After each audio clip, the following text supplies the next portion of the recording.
this night in the Herald, I will say, the opening remarks will be how wonderful it was to see 560 people here, all crammed into the one room. But it's not a bad turnout for a cold Thursday night, so thank you all for coming out. I suspect I'm preaching to the converted, but I'll give you my spiel anyway, that I am doing a fair bit of stuff around the country and I love it. And I maybe get overly emotional about it. When I did my first interview as chair, I was on Radio National, and my wife Lisa, we were driving back from Thredbo, and I had 20 minutes serious interview on a Sunday afternoon, and I put the phone down and I said, darling, I think that went pretty well. And she said, look darling, if you're going to be the chair, there's some advice I'd like to give you. And I said, what's that? She said, well, don't play your natural game. I said, what do you mean by that? She said, don't be a loud dickhead. And I do have to press you down a bit, because the desire to be a republic, like most of you I suspect, just bursts out of me. It is ridiculous. It is embarrassing. It is humiliating to say that in the 21st century Australia can do no better than to find our head of state from one family of English aristocrats living in a palace in London. Are we a serious country, or are we a jumped up colony? You know, so that is the opening, that is the thing that unites everybody in the Republic movement. And as I say, I talked to so many people about it, and I talked to a young bloke at basketball last night. As soon as I talked to him, he said, no, don't break fan fiction, no. And when I talked to him for 2 minutes, if I may say, he said, you're right, you're absolutely right, because all we need is for Australia to have the conversation, and it'd be hard to argue the other way. It would be so hard to argue. Even John Howard, who I get on curiously well with, we had him at Sydney University about 6 months ago, gave him an honorary doctorate, and I'm there on the Senate. And in his speech, he gave a very eloquent speech, and he said, you know, I'm very proud of Australia, and I love the things we've taken from England, the Westminster system, but what we've rejected is snobbishness and the class system. And I said to Mr. Howard afterwards, how can you take the position that Australia's an egalitarian nation, that our greatest values is egalitarianism, we've rejected class system, we've rejected snobbishness, but you're still 100% behind the Queen of England's the only person that could ever rule, and her family. And he had the grace to say, Peter, you'll get nowhere with me with impeccable logic, which I was pleased with. But so where are we now? We're going great guns, if I may say. Our membership's gone up by a factor of 6. We've got somewhere near $500,000 in the bank. We've now got, I think a couple of years ago we had no employees. We've now got about 5 or 6 employees. We've just hired a national, what do we call Michael? We call him our CEO. Yeah, CEO. So we've got a serious staff, and it was wonderful, as I say. About 1,000 volunteers around the country, from Penrith to Perth, from Darwin to Darwin, handing out leaflets, getting a lot of feedback. We're starting to be active. What I hope out of tonight is that people will be impassioned about it. A lot of people, when again speaking around the country, will say, well, what system do you want? The answer is, it's not for me to say, or the ARM to say, this is the system that we propose, because the truth of it is, the Australian Republic movement, as I said in my speech at the National Press Club, we are like a toy plane convention at St Mary's Cathedral. We are, that is to say, we're a very broad church with lots of models that will fly. And what we need to do is to have a national conversation to work out, trust Australian democracy to work out what is the model that we want. I personally am impassioned by one model. I call it the minimalist model.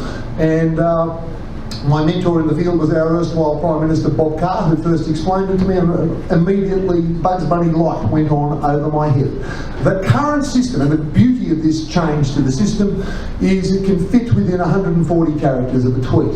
The current system, as we all know, the Prime Minister chooses the Governor-General, and then he or she asks the Queen of England, is it okay with her?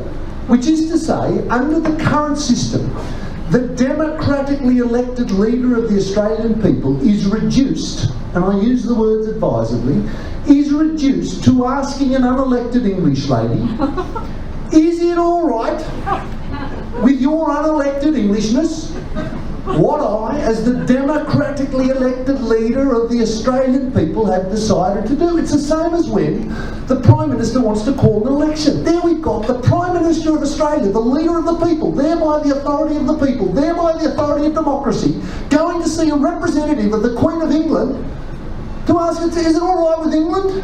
You know, like the we Australians get on with our democracy? Okay, so current system is Prime Minister chooses the Governor-General and then he asks the Queen of England, is it okay? What I would love to see is one thing changes, a little snip. Prime Minister chooses the Governor-General and then he or she asks the Parliament of the people down the hall, is it okay with you lot? And if you seek a 2/3 majority of a joint session, and if there's any problem, if there's any blockage, if, let's say, the Prime Minister of the day chose a figure like, let's just say, someone will remain nameless, let's just call her Bronwyn Bishop. So let's say the Prime Minister of the day did choose somebody like that, which in the age of Tony Abbott is half feasible, really was half feasible. At that point, you would be very unlikely to get a 2/3 majority in the Parliament for that proposal. If there was any blockage, it devolves to the Chief Justice of the High Court to oversee the Constitution until such times as the blockage is removed. So you don't change the system, you just have a simple snip. Under the proposal that I love, you also call the Commonwealth of Australia remains the Commonwealth of Australia. The Governor-General, for my money, unless we could come up with an Indigenous word that was universally recognised, stays the Governor-General.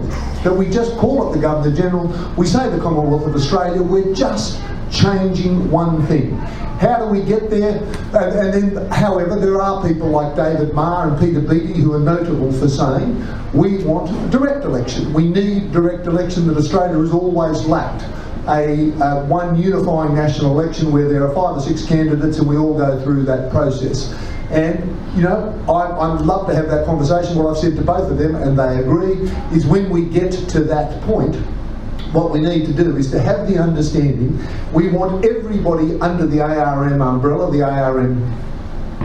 in the ARM tent, that commits themselves to let's have a vigorous democratic debate, but whoever loses the debate, that side of the debate between direct election and minimalist, agrees not to take their bat and ball and go home. It has to be, we have to have the spectre of what happened, the horror of what happened in 1999, and say, look, we don't know which way we're going to go, but I tell you what, we're not going that way. We're not going to turn on each other.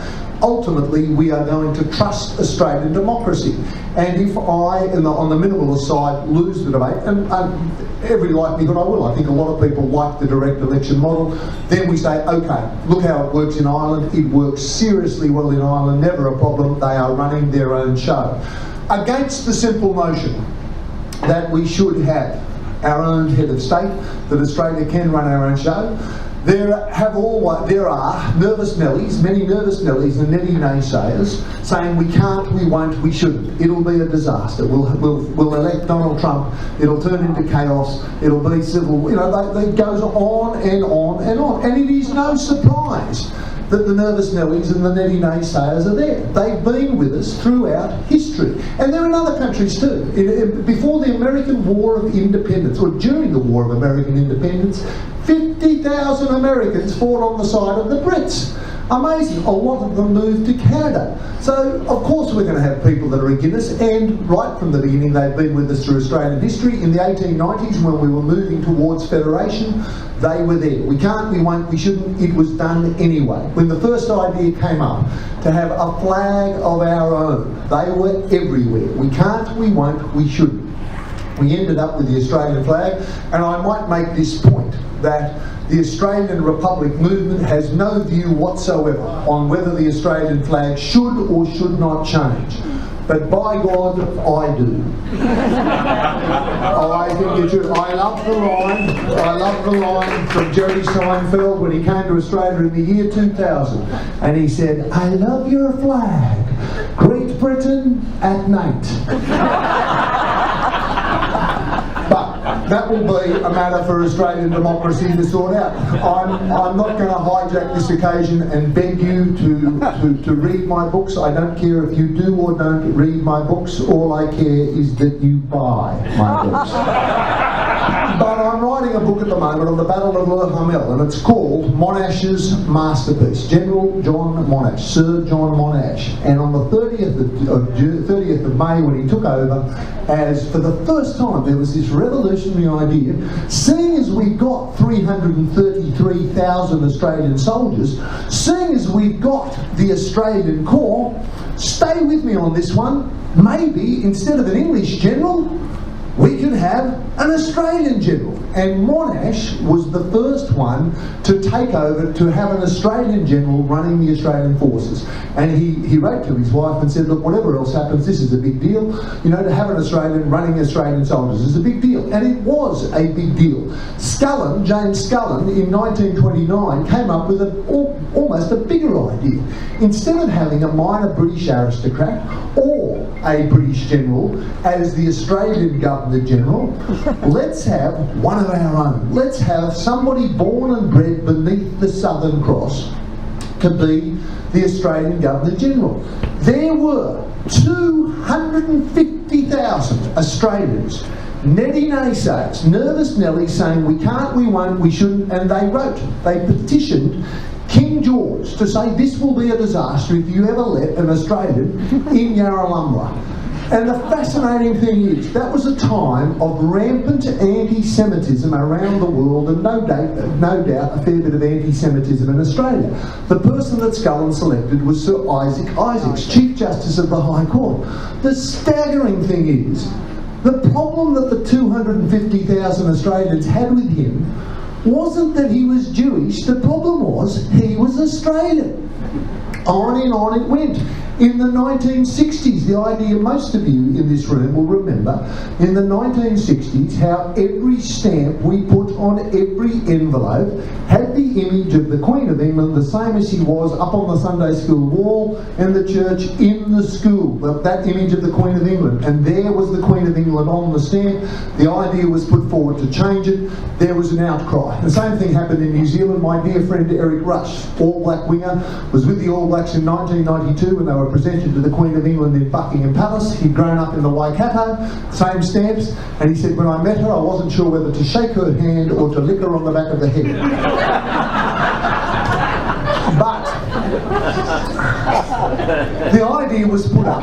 Instead of an image of a lady in England, let's have some symbols of our own. It was done. Despite the outcry, we all got on with it. The two more pertinent examples are the national anthem. I mean, there when they said, let's change from God Save the Queen. Do you remember the outcry? Yeah. Do you remember can you imagine now still singing God Save the Queen? It's so antiquated, it's so anachronistic, it's ludicrous. But the true example for me is the Privy Council, and I stand before you as a failed law student. I'm now Pro-Chancellor at Sydney University, and when I graduate classes I say, all you, congratulations to all you up the front who've got your doctorates and your PhDs, your masters, and you've got your distinctions and your high distinctions, but you're not my people. My people are you poor bastards up the back who just scrape through on passes. I stand before you as one. Second year arts was the best 3 years of my life. And I loved it there at Sydney University. But I remember studying the Privy Council. I had no idea at the time, but I get it now, that up until 75, and then in fact 86 when it finally changed, but if you weren't happy with the decision of the Chief Justice, of the Justices of the High Court of Australia, you could appeal to the English law lords of the Privy Council. Gough, God bless his cotton socks, in 1975 said, well, we're going to change that. We're going to trust Australian judges, Australian law to get on with it. There was an outcry, and of course 1986 it changed and we've got on with it since. Never a problem. We trusted ourselves. So how do we move this forward? We basically need to get from where we are now. The rough numbers are half the people are with us, a quarter of the people are against us, and a quarter of the people don't care so long as they can keep watching the Kardashians. And what we need to do is to lift the numbers so we go from our current 52 or 53% to get to about 60%. And at the point, if we can get to 60% of the people, at that point the politicians will jump out in front of the mob and say, follow us this way. And so what we want is by the year 2020 there to be a plebiscite with a very simple question, and this is actually in our official platform. You know what it says, the question we want is Australia to go to the polls and to say, the simple question in our platform is, do you think Australia should have an Australian as our head of state? As simple as that. Internally, between us, within the ARM, I am fiercely campaigning. I think that question should be changed. I think it should be, do you think Australia should have an Australian as our head of state, comma, or are you a miserable dickhead? Like, I'm unlikely to get that over the line, but I will try my best. But then we have that question, and there's no way known that we won't get 60 to 70 to 80% of Australians who will say, yes, we should have an Australian as our head of state. At that point, you then discuss the models. You have some kind of a Congress of the people where you put up the models, you work out which is the preferred model, and you put it up against the current system. I liked the system that the New Zealanders had to choose their own flag, and they came up with those six models. Sadly, what they lacked was a flag that everybody loved. I might say on the subject of flag, and this is again standing over here as a director of AusFlag, I love the Eureka flag. The Eureka flag is homegrown, it stands for justice, it stands for multiculturalism, it stands for Australia, and I say this again, if you read the Herald tomorrow, I've written a thundering piece. Margaret Court has said she'll never fly Qantas again because of the advocacy of Alan Jewett. I mean, just unbelievable. Oh, it's very sad. I am, however, I do stand before you as a heterosexual man. I support gay rights, I support gay marriage. Personally, I am heterosexual, but I invite you to look at the photo of the man that died defending the Eureka flag. His name's Captain Charles Ross. He was a Canadian at the Eureka. I'm telling you, he's the most beautiful man that ever lived. I'm telling you, I would turn for that man. But I digress. So, if we have that, and we have that national discussion, we can get it done fairly quickly. What I'd like to do now is to open the floor to questions. Get your ideas, but get your energy as well, and get your membership. We need, if we could build ourselves up to have a membership of 40,000 people, and instead of 1,000 volunteers going out door knocking, we had 10,000 and 20,000 and 30,000 around the country who could put the simple case. And is it not what we need, a unifying national purpose at the moment, to stop devolving into left and right and Liberal and Labor and National Party? Just to be, I am, you are, we are Australian, to say in the 21st century it was time we were running our own race. And if you look at the way the world is turning, I mean, you look at Brexit is fascinating. You know, it's one thing to tie ourselves to Great Britain. Well, if Scotland and Ireland leave, how do you feel about tying ourselves to Little Britain? Would it not be absolutely pathetic? Would we not look pathetic before the eyes of the world to be seen to be clinging to England? We won't leave you, Scotland's left, Ireland's left, but here we are, mum, we're still around your ankles. And the Prime Minister, we had the Prime Minister at Sydney University on the 17th of December, and he gave a terrific speech. So we had 300 people there, and it was great to have the Prime Minister putting his energy behind the Republic movement. And he did, however, say that he believed that we shouldn't make any move whatsoever until the Queen dies. Now, there was a brilliant speech made in reply. As a matter of fact, I made it. And what I said was, broadly, this: on the subject of waiting till the Queen dies, we have a choice as a nation. Do we do this as grown-ups? Do we go to Mum, look her in the eye and say, Mum, we love you, but we're leaving. We're moving out. How fabulous would it be to do this while the Queen is still young enough, to invite her to Australia, to put her on the steps of the Opera House, and instead of bowing or scraping or curtsying or rolling over on our back and hoping she'll tickle our tummy, instead of that, we rise as one.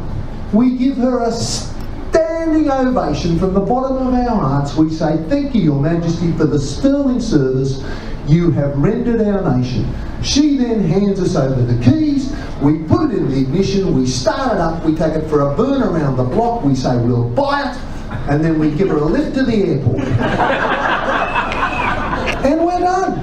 And what a magnificent thing, what a unifying thing it would be for Australia on that day, on that night, to say finally we are freestanding beneath the Southern Cross, we're all equal, we're running our own show. What a stunning moment it would be. And those who are Republicans would be very pleased, will be very pleased on that night. Those who are members of the Australian Republic movement can actually be proud because they've actually had something to do with it. I see one young lady there, I think you must be 12, 14, 16? 12. Okay, that young lady is an example of all of our children, our nieces, our nephews. That young lady in this country at this time can aspire to be anything she wants in this world, just about. She can aspire to cure cancer. She can aspire to win the Oscar by the age of 18. She can aspire to give us peace in the Middle East. She can aspire to solve global warming. There is, however, one job that she is specifically banned from. She cannot aspire, as a young Australian, to be the Australian head of state, because under our Constitution, that job is specifically reserved for one family living in England. I mean, what? What?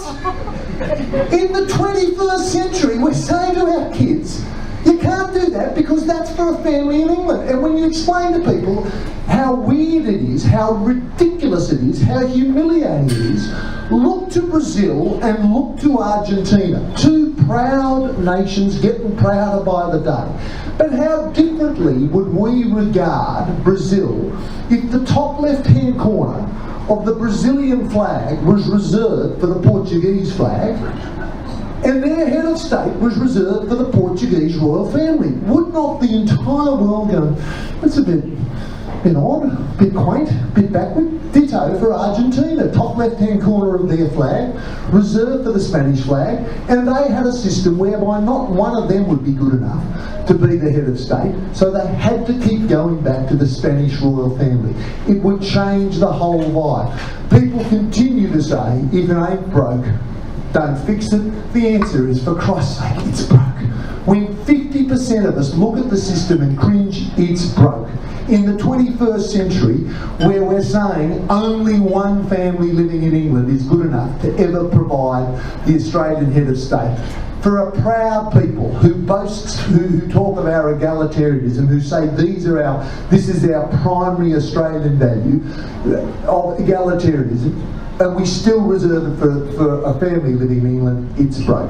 If my wife was here, she would say, stop talking about a family in England with disrespect. I don't disrespect them, I think good luck to them. And a lot of people say, what about Will and Kate?